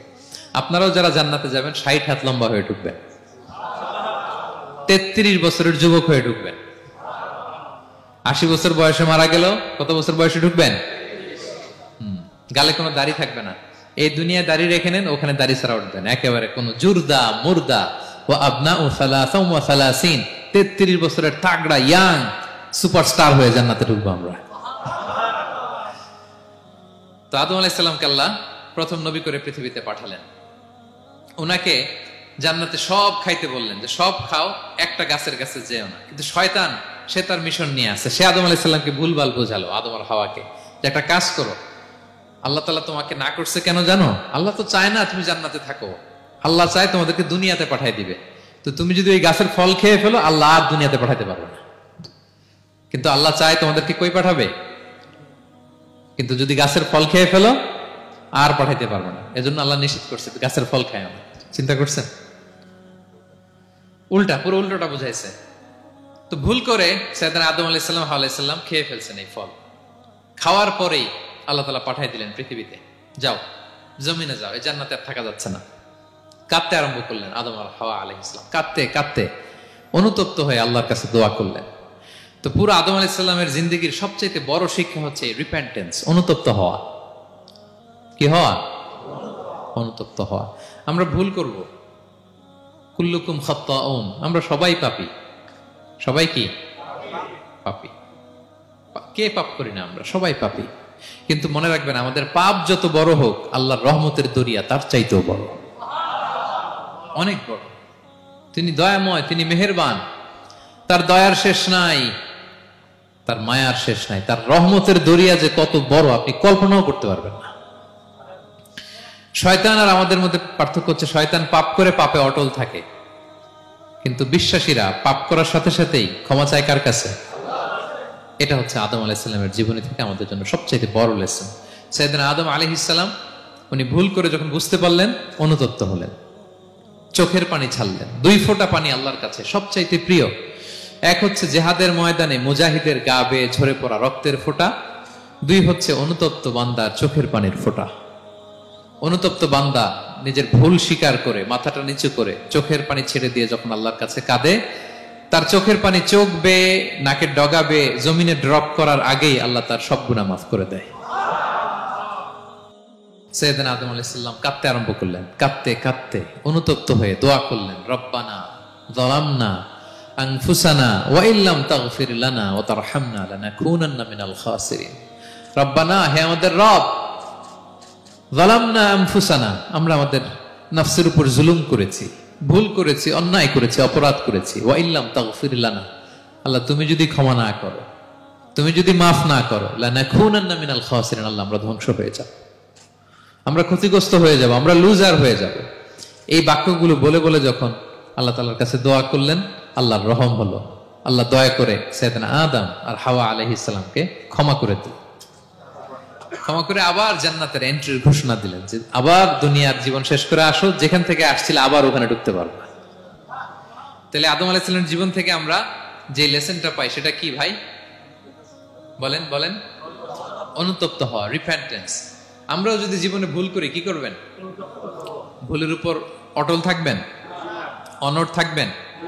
একগুঁয়ে ধরে বসে থাকবেন? সীমা লঙ্ঘন করবেন? আমরা ক্ষমা চাইব। কার কাছে ক্ষমা চাইব? ক্ষমা দেওয়ার জন্য তিনি বসে থাকেন। শেষ রাতে আল্লাহ প্রথম আসমানে চলে আসেন। প্রথম আসমানে এসে ডাকতে থাকেন, আলা মিন মুস্তাগফিরিন আগফির আলা। কে ক্ষমা চাবা? কে পাপ করেছে, জুলুম করেছে বলো, আমি ক্ষমা দেওয়ার জন্য আসছি। আলা মিন মুস্তারজিকিন আরযুক আলা। কার রিজিকের দরকার, কার চাকরি নাই, কার ব্যবসা মন্দা, আমার কাছে চাও, আমি আল্লাহ বাড়িয়ে দেব। কার কি লাগবে বল, আমি দেব। আল্লাহ তাআলা দেওয়ার জন্য আসছে, আমি নেয়ার জন্য উঠতে পারি না। আমরা যেন আল্লাহ তাআলার কাছে চাই বেশি বেশি, এবং ভুল করলে যেন আমরা অনুতপ্ত হই। ভুল করলে আমরা কি হব? সাইয়েদনা আদম আলাইহিস সালামের জীবন থেকে আমরা এটা শিখলাম। 2 নম্বরে সাইয়েদনা নূহ আলাইহিস সালামের লাইফ থেকে আমরা কি শিখি? ওনার লাইফ থেকে আমরা শিখি হচ্ছে কনসিস্টেন্সি, মানে লেগে থাকা। ভালো কাজের জন্য কি করা? লেগে থাকা। উনি 950 বছর দাওয়াত দিয়েছিলেন ওনার জাতিকে। কয় বছর বলেন তো? 950 বছরের দাওয়াতি কার্যক্রমের ফলে উনি ফলোয়ার জোটাইতে পারছেন কয়জন জানেন? 80 জন। কয়জন? এরাই আমাদের পূর্বপুরুষ। আমরা পৃথিবীর সবাই কিন্তু এদেরই নাতিপুতি। এই 80 জনকে নিয়ে উনি নৌকার উপর উঠছিলেন, কিস্তির উপর। আর বাকিটা তো মহাপ্লাবন দিয়ে আল্লাহ ধ্বংস করে দিয়েছেন। ওই 80 জন আবার জমিনে এসে জমিন আবাদ করা শুরু হলো, ওখান থেকে পৃথিবীর সকল মানুষ। সুবহানাল্লাহ। উনি বলেন, ক্বালা রাব্বি ইন্নী দাআউতু কওমি লাইলান ওয়া নাহারা। আল্লাহ, আমি দিন রাত এক করে আমার জাতি গোষ্ঠীকে দাওয়াত দিয়েছি। ফালাম ইয়াজিদহুম দুআই ইল্লা ফিরারা। কিন্তু আমারে দেখলে লোকগুলো ভেগে ভেগে যায়। আর কি করে? আমার কথা যেন শুনতে না হয়, এরা কানে আঙ্গুল দিয়ে রাখে আর মুখে কাপড় পেঁচিয়ে রাখে। নূহ আলাইহিস সালাম তারপরও থামতেন না, কন্টিনিউয়াস দাওয়াতি কাজ। লোকজন নূহ আলাইহিস সালামকে পিটিয়ে আধামরা করে কাঁথা দিয়ে পেঁচিয়ে পাহাড়ে রেখে আসতেন। ওইখান থেকে এসে নূহ আলাইহিস সালাম আবার দাওয়াত দিতে শুরু করতেন। What a consistency! কিভাবে লেগেছিলেন! 950 বছর তিনি দাওয়াত দিয়েছেন, মাত্র 80 জন ফলোয়ার হয়েছিল। তাহলে আমরা অল্প দাওয়াতি কাজ করেই আমরা হতাশ হয়ে যাই। হায় রে, আমার কথা শুনলো না, হায় রে আমার কথা পৌঁছাইল না, হায় রে আমার কাছে এসে কেউ মুসলিম হইল না, হায় রে আমার কথা। অস্থির। আপনার কাজ হচ্ছে পৌঁছে দেওয়া, আপনার কাজ হচ্ছে কোরআনের কথা মানুষকে বলা। এটা দিয়ে কতটুকু কি হবে এটার ফয়সালা কার? তাহলে নূহ আলাইহিস সালামের জীবনী থেকে আমাদের শিক্ষা হচ্ছে কনসিস্টেন্সি। 950 বছর উনি লাগাতার দাওয়াত দিয়েছেন, থামে নাই, হতাশ হয় নাই, হাল ছাড়ে নাই। নবীরা কখনো হাল ছাড়ে না। সুবহানাল্লাহ পড়ে। 3 নাম্বার, ইব্রাহিম আলাইহিস সালামের জীবনী থেকে আমাদের জন্য শিক্ষা হচ্ছে ওবিডিয়েন্স, আনুগত্য। কি করে আল্লাহ তাআলার কাছে আনুগত্য করতে হয়। আল্লাহু আকবার। আমি মনে হয় 1 ঘন্টার উপরে আলোচনা করেছি আমার প্রফেট সিরিজ ইব্রাহিম আলাইহিস সালামের জীবনী নিয়ে। ওনার পুরো জীবনটা, আল্লাহ কোনো কিছু বলতে দেরি, আল্লাহর আদেশের সামনে মাথা পেতে দিতে ইব্রাহিম আলাইহিস সালামের দেরি হয়নি। আল্লাহ বলছেন আসলিম, ওয়া ইয ক্বালা রাব্বুহু আসলিম ক্বালা আসলামতু লিরাব্বিল আলামিন। হে ইব্রাহিম, সারেন্ডার, সারেন্ডার। সুবহানাল্লাহ। ইব্রাহিম আনুগত্য করো। আল্লাহ আনুগত্য করছি। ওনার সন্তান হয় না 86 বছর বয়সে একটা সন্তান দিলেন আল্লাহ তাআলা। আমাদের এখানে কার বয়স কত? সর্বোচ্চ বয়স কত আছি আমরা? এদিকে 60 বছরের উপর তো কেউ নাই, ঠিক কিনা? 86 বছর বয়সে আল্লাহ সন্তান দিয়েছেন, ইসমাঈল আলাইহিস সালাম। কত বছর বয়সে? সন্তানটা আদরের নাকি? হ্যাঁ, আদরের না? শেষ কালে একটা সন্তান পেলেন 86 বছর বয়সে। ইব্রাহিম আর হাজেরার ঘরকে উজাড় করে ফুটফুটে এক সন্তান ইসমাঈল আলাইহিস সালাম আসলেন। ভালোবাসা, আদর যেন ঠিকরে পড়ে, এত গদগদ ভালোবাসা। এবার বললেন, যাও হাজেরা আর দুধের সন্তান ইসমাইলকে মরুভূমিতে ফেলে দিয়ে আস। বলতে দেরি, রেখে আসতে দেরি নেই। এটাই হচ্ছে ইব্রাহিম আলাইহিস সালামের আনুগত্য। ধুধুমরু প্রান্তরে হাজেরা আর ইসমাইল আলাইহিস সালামকে রেখে আসলেন, চলে আসলেন। বুকটা ফেটে চৌচির। 86 বছর বয়সে একটা সন্তান পেলাম, দুধের বাচ্চা, আমার স্ত্রী সহ মরুভূমিতে রেখে আসলাম। রেখে আবার থাকাও যাবে না, যাও তুমি ফিলিস্তিনে, এরা থাকবে মক্কায়, মরুভূমির মাঝখানে। পরে আল্লাহ জুরহুম কওমের মাধ্যমে এদেরকে পানি, জামজাম, অনেক কিছু দিলেন। লম্বা ঘটনার দিকে যাচ্ছে। এরপর হৃদয় যখন ফেটে চৌচির হয়ে যায়, তখন আল্লাহ তাআলা বলেন ঠিক আছে যাও, যা একটু ছেলেরা দেখে আসো। এবার যে দেখে ছেলেরা আরো মায়া লাগে, কারণ একটু বড় হয়েছে তো, এবার দৌড়াইতে পারে, হাঁটতে পারে। সুবহানাল্লাহ বলেন। এবার যখন দৌড়াইতে পারে, হাঁটতে পারে, আব্বু আব্বু বলে ডাকতে পারে, মায়াটা যখন একটু গাঢ় হয়েছে, আল্লাহ বলে এবার ছেলেরা জবাই করে। দেখছেন কি পরীক্ষা? 86 বছর বয়সে সন্তান পেল, রেখে আসলো মরুভূমিতে, একটু বড় হইল, দেখা করতে গেল, এবার বলে জবাই করো। জবাই করো বলতে দেরি, ছুরি চালাতে দেরি হয়নি। কুরবানির ইতিহাস লম্বা ইতিহাস, দিকে যাব। এরপরে আল্লাহ কবুল করলেন। এরপরে বললেন বাপ বেটা মিলে মরুভূমির মধ্যে ঘেমে ঘেমে একটা ঘর বানাও। এরপরে ঘোষণা দাও মানুষকে, যেটা আমার ঘর। বাপ বেটা মিলে কষ্ট করে একটা ঘর বানালেন। এবার বললেন আজান দাও, ঘোষণা দাও, সবাই যেন এখানে আসে। আল্লাহ কারে ঘোষণা দিব? কেউ তো নাই। বলতেছে তুমি ঘোষণা দাও, এই ঘোষণার শব্দ পৃথিবীর সব মানুষের কর্ণকুহরে আমি আল্লাহ নিজ দায়িত্বে পৌঁছে দেব। আমরা যারা রুহের জগতেও তখনও ছিলাম, যারা লাব্বাইক বলতে পেরেছি, তাদের ঠিকই নসিবে ওই কাবা ঘর জিয়ারতের নসিব হয়ে যাবে। উনি ঘোষণা দিলেন, দেখেন কেউ নাই, ধুধুমরু প্রান্তর। আজকের মক্কাকে কল্পনা করেন তো কি অবস্থা। এই রমজানের লাস্ট 10 days অফ রমাদান আপনি জায়গা পাবেন? হজের চেয়েও বেশি মানুষ। কিভাবে আল্লাহ কবুল করেছেন, কিভাবে আনুগত্য, সাবমিসিভনেস, নিজেকে আল্লাহর কাছে পুরো সুপর্দ করা, এর নমুনা সাইয়েদনা ইব্রাহিম আলাইহিস সালাম পেশ করেছেন। তাহলে সংক্ষিপ্ত কথা হচ্ছে, আল্লাহ নবী ইব্রাহিম আলাইহিস সালামের জীবনী থেকে আমাদের জন্য শিক্ষা হচ্ছে অবিডিয়েন্স, আনুগত্য। কিভাবে আল্লাহর আদেশের সামনে মাথা পেতে দিতে হয়। পারা যাবে তো? হ্যাঁ, ওই ইব্রাহিম আলাইহিস সালামের রক্ত আমাদের দেহে বহমান। আমরাও নবী ইব্রাহিমের উত্তরসূরি। নবী ইব্রাহিমের আলাইহিস সালামের মতো আমরাও ইসলামের জন্য জীবন বিলিয়ে দেওয়ার দরকার আছে না নাই? বলেন বলেন। শক্ত পদে আমাদেরকেও এরকম স্যাক্রিফাইসের মেন্টালিটি অর্জন করতে হবে। অবিডিয়েন্স, আনুগত্যের শিক্ষা আমরা নবী ইব্রাহিম আলাইহিস সালামের কাছ থেকে পাই। 4 নম্বর, ইয়াকুব আলাইহিস সালাম, ওনার জীবনী থেকে শিক্ষা হচ্ছে পেশেন্স, ধৈর্য। আমাদের অনেকের ধৈর্য নাই, আমরা অস্থির, অল্পতে ধৈর্য হারাই ফেলি। ধৈর্য এমন একটা গাছ, এই গাছের সারা গায়ে অনেক কাঁটা, কিন্তু এই গাছের ফল বড্ড মিষ্টি। ধৈর্য এমন একটা গাছ, গাছের সারা গায়ে কি, কিন্তু ফলটা। ইয়াকুব আলাইহিস সালামের কলিজার টুকরা ইউসুফ আলাইহিস সালামকে ভাইয়েরা মেরে আহত করে কুয়ায় ফেলে দিছে। কুয়া থেকে নিয়ে মিশরে বিক্রি করে দিছে। এখন এতিম হয়ে আরেক জায়গায় থাকে, বাবার কলিজা ফেটে যায়, ছিঁড়ে যায়, কিন্তু কাউরে বিচার দেয় না, কাউরে কিছু বলে না। উনি বলে ইন্নামা আশকু বাসি ওয়া হুজনি ইলাল্লাহ, আমার দুঃখ কষ্ট মনের জ্বালার যন্ত্রণা আমি একজনের বলি, তিনি কে? আল্লাহ। ধৈর্য ধারণ করলেন। প্রাপ্তবয়স্ক অবস্থায় ওনার ছেলে বানিয়ামিন, তাকেও হারালেন। আবার বলে আমি কাউরে বিচার দেই না, একজনের বলে, তিনি কে? আল্লাহ। এই দুই ছেলের শোকে কাঁদতে কাঁদতে অন্ধ হয়ে গেল। আল্লাহু আকবার। সাইয়েদনা ইয়াকুব আলাইহিস সালাম একবারও ধৈর্য হারা হন নাই। তাহলে আল্লাহ নবী ইয়াকুব আলাইহিস সালামের জীবনী থেকে আমাদের জন্য শিক্ষা হচ্ছে পেশেন্স। বিপদে আমরা কি ধরবো? ধৈর্য ধারণ করব। 5 নম্বরে, ইউসুফ আলাইহিস সালামের জীবনী থেকে আমাদের শিক্ষা হচ্ছে he is the archetype of good character, উন্নত চরিত্রের মডেল।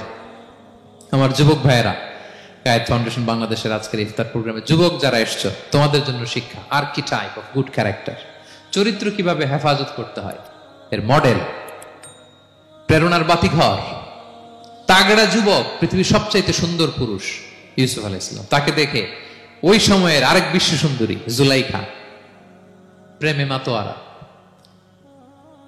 গোপন কক্ষে নিয়ে প্রেম নিবেদন করেছে, বলেছে ইউসুফ কাক পক্ষে টের পাবে না। আল্লাহ নবী ইউসুফ আলাইহিস সালাম এটাকে প্রত্যাখ্যান করলেন। জোরাজুরি করলো, প্রত্যাখ্যান করলেন। মারধর করা হলো, প্রত্যাখ্যান করলেন। সবশেষে আলটিমেটাম দিল, যদি আমার কথা মতো না চলো জেলখানায় ভরবো। উনি বললেন ক্বালা রাব্বি সিজনু আহাব্বু ইলাইয়া মিম্মা ইয়াদউনানি ইলাই, আল্লাহ এই পাপের কাজের চেয়ে জেলখানায় আমার জন্য ভালো। বিনা অপরাধে বিনা দোষে 1 যুগ মিথ্যা অপবাদে কারাবন্দী ছিলেন সাইয়েদনা ইউসুফ আলাইহিস সালাম। তারপরেও চরিত্রের ব্যাপারে 1 বিন্দুও কম্প্রোমাইজ করেন। যুবক ভাইরা, চরিত্র বড় দামি সম্পদ। সম্পদ গেলে সম্পদ আসে, স্বাস্থ্য গেলে স্বাস্থ্য আসে, একবার চরিত্র নষ্ট হলে ওই চরিত্র আর ফিরে পাওয়া যায় না। সাইয়েদনা ইউসুফ আলাইহিস সালামের জীবনী থেকে আমাদের শিক্ষা হচ্ছে চরিত্রকে কিভাবে প্রিজার্ভ করতে হয়। এটা 6 নম্বরে, সাইয়েদনা ঈসা আলাইহিস সালামের জীবনী থেকে আমাদের জন্য শিক্ষা হচ্ছে স্লেভারি, দাসত্ব। কারণ আমরা সবাই গোলাম একজনের। বলেন তো কার গোলাম? আল্লাহর গোলাম। কিন্তু ওনার সব উম্মতেরা, মানে খ্রিস্টানরা তাকে বলে সান অফ গড, উনি নাকি আল্লাহর সন্তান। নাউজুবিল্লাহ পড়েন। ওনার মা ম্যারি মানে মারিয়াম আলাইহিস সালাম নাকি আল্লাহর স্ত্রী, নাউযুবিল্লাহ। কিন্তু উনি জন্মের পরেই দুধের শিশু মায়ের কোলে বসে একটা ছোট্ট ভাষণ দিয়েছিলেন, বলেছিলেন ইন্নী আব্দুল্লাহ আতানিয়াল কিতাবা ওয়া জাআলানি নাবিয়্যা। আল্লাহ আমাকে আল্লাহর গোলাম বানিয়ে পাঠিয়েছেন। দেখেন কি নবী, প্রথমে এসে বলেন আমি কিন্তু রাসূল, একে তো দুধের শিশু, মুখের প্রথম কথা কি ইন্নী আব্দুল্লাহ, আমি আল্লাহর গোলাম, যাতে করে পুরো খ্রিস্ট সমাজের বিরুদ্ধে দলিল হয়ে থাকে যে তোমাদের নবী পৃথিবীতে এসে তার মুখ নিঃসৃত প্রথম শব্দটাই ছিল আমি আল্লাহর দাস, আমি আল্লাহর গোলাম। এবং উনাকে ওনার মাকে আল্লাহ স্পেশাল ইন্টারোগেট করবেন কিয়ামতের দিন, ঈসা মারিয়াম তোমরা কি বলে আসছিলা যে তুমি আমার বউ আর তুমি আমার সন্তান? ওনারা কাচুমাচু করে থার করে কাঁপবে আল্লাহর সামনে, কারণ এটা শিরকের প্রশ্ন। তারা বলবে আল্লাহ আমরা যদি বলতাম আপনি তো জানতেন, আপনি যা শিখিয়েছেন আমরা তাই বলেছি। আল্লাহ জানেন যে উল্টাপাল্টা কিছু বলে নাই, তারপরও কোটি কোটি মানুষের সামনে এত বিশাল জনগোষ্ঠী কেন এই নবীকে আল্লাহর সন্তান বললো? আল্লাহ তাআলা ঈসা আলাইহিস সালামকেও ছাড়বেন না, জিজ্ঞেস করবেন। তিনি বলবেন আল্লাহ আমি যে তোমার গোলাম এটার দাওয়াত দিয়েছি, আর আজীবন গোলামের মতোই ছিলাম। ঈসা আলাইহিস সালাম কৃষকের সাথে, মজুরের সাথে, কুলির সাথে, ধোপাতের সাথে বন্ধুত্ব করেছিলেন। সমাজের নিচু শ্রেণীর লোকেরা ছিল তার ফলোয়ার। আল্লাহু আকবার। তাহলে সাইয়েদনা ঈসা আলাইহিস সালামের জীবনী থেকে আমরা শিখলাম আমরা সবাই আল্লাহর গোলাম, আল্লাহর দাস। সর্বশেষ নবী, বিশ্ব নবী, পেয়ারা নবী মুহাম্মদুর রাসূলুল্লাহ সাল্লাল্লাহু আলাইহি সাল্লামের জীবনী থেকে কি শিক্ষা? এই শিক্ষা তো বলতে গেলে ঘন্টার পর ঘন্টা লাগবে। একটা শিক্ষা শুধু বলি, সেটা হচ্ছে মার্সি। ওমা আরসালনাকা ইল্লা রাহমাতাল লিল আলামিন। I have sent you as a mercy for the entire universe. নবী হে, আমি আপনাকে গোটা বিশ্বের সবার জন্য রহমত করে প্রেরণ করেছি। তিনি মানুষের জন্য রহমত, তিনি প্রাণীর জন্য রহমত, তিনি পাখির জন্য রহমত, তিনি স্ত্রীদের জন্য রহমত, তিনি উম্মতের জন্য রহমত, তিনি তার ফলোয়ার সাহাবীদের জন্য রহমত। ঠিক কিনা? তিনি কত রহমতের নবী ছিলেন? বিষ্ণু ইসলাম কতটা রহমতের নবী ছিলেন? ছোট্ট একটা উদাহরণ দিয়ে শেষ করি। বিষ্ণু ইসলাম বলেন লিকুল্লি নাবিয়িন দাওয়া মুস্তাজাবা। আল্লাহ প্রত্যেকটা নবীকে একটা করে দোয়ায়ে মুস্তাজাবা দিয়েছেন। মানে এমন দোয়া, এই দোয়া করতে দেরি কিন্তু দোয়া কবুল হতে দেরি হয়। সব নবীকে আল্লাহ বলছেন এই নবীরা তোমাদের প্রত্যেককে একটা করে দোয়া করার সুযোগ দিলাম এই দুনিয়াতে, এবং দোয়াটা করার সাথে সাথেই কবুল করে ফেলবে। বিষ্ণু বলেন লিকুল্লি নাবিয়িন দাওয়া মুস্তাজাবা। সব নবীরা একটা করে দোয়া মুস্তাজাব পেয়েছেন, দাআউ বিহা। আর নবীরা ওই দোয়াটা দুনিয়াতেই করে ফেলছে। সব নবীর ওই স্পেশাল দোয়া যেটা করলেই কবুল, ওটা সব নবীরা কি করছে? দুনিয়াতেই করে ফেলেছে। কিন্তু বিশ্বনবী বলেন ওয়া ইন্নী আখতাবিউ দাওয়াতি শাফাআতান লি উম্মতি ইয়াউমাল কিয়ামা। আমি আমার সেই দোয়াটা এই দুনিয়ার বুকে অন্যান্য নবীদের মতো করি নাই। আমি আমার দোয়াটা আমার গুনাহগার উম্মতের জন্য কিয়ামতের কঠিন দিনে তারা যখন মুসিবতে পড়ে যাবে, ওই মুসিবত থেকে বাঁচার জন্য ওই দোয়াটা আমি আমার উম্মতের জন্য রেখে দিয়েছি। ওয়া ইন্নী আখতাবিউ দাওয়াতি শাফাআতান লি উম্মতি ইয়াউমাল কিয়ামা। সব নবীরা এই দোয়াটা করেছে, দুনিয়াতেই কবুল হয়ে গিয়েছে। কিন্তু বিষ্ণুনবী বললেন আমি চাইলে এই দোয়াটা করতে পারতাম। তায়েফের ময়দানে বিষ্ণুনবী ওই দোয়া করলে বিষ্ণুনবীর গা দিয়ে রক্ত ঝরে না। কুরাইশদের সাথে বিষ্ণুনবীর 3 বছর জেল খাটা লাগে না। মদিনাতে বিষ্ণুনবী অনেক না খেয়েছিলেন, পেটে পাথর বেঁধেছিলেন, দোয়া করলে জান্নাত থেকে খাবারের বস্তা চলে আসতো, মুহূর্তেই কবুল। জীবনের কোন কঠিন পরিস্থিতিতে বিষ্ণুনবী এই দোয়াটা করে নাই। বিষ্ণু বলেন আমি আমার এই দোয়াটা স্পেশালি আমার গুনাহগার উম্মতের জন্য রেখে দিয়েছি। কিয়ামতের কঠিন ময়দানে আমার গুনাহগার উম্মত যখন বিপদে পড়ে যাবে, তাদেরকে ওই বিপদ থেকে বাঁচানোর জন্য ওই দোয়াটা আমি প্রিজার্ভ করে দিয়েছি। বিষ্ণু ইসলাম আমার জন্য এই দোয়াটা রেখে দিয়েছে। প্রিয় ভাইয়েরা, এই দোয়াটা আপনার জন্য রেখে দিয়েছেন। বিষ্ণুনবী দোয়াটা আমাদের জন্য রেখে দিয়েছেন। চাইলে এই দুনিয়াতে এই দোয়াটা করতে পারতেন, করেন নাই। সব নবীরা করে ফেলেছেন। এজন্য বিষ্ণুনবীকে বলা হয়েছে ওমা আরসালনাকা ইল্লা রাহমাতাল লিল আলামিন। নবী হে, I have sent you as a mercy for the entire universe. গোটা বিশ্বের জন্য আপনাকে আমি রহমত করে প্রেরণ করেছি। আপনি রহমতের নবী, আপনি দয়ার নবী, মায়ার নবী। বিষ্ণুনবীর জীবনী থেকে শিক্ষা হচ্ছে আমরাও যেন আমাদের অধীনস্থ যারা আছে তাদের প্রতি যেন রহমদিল হই। আমরা আমাদের প্রতিবেশীদের প্রতি যেন রহমদিল হই। আমরা আমাদের ফ্যামিলির সদস্যদের প্রতি যেন রহমদিল হই। এই মার্সি, এই দয়া মায়ার ছোঁয়া যেন বিষ্ণুনবীর উম্মত হিসেবে আমাদের হৃদয়েও থাকে। সবাই পড়ি আমিন।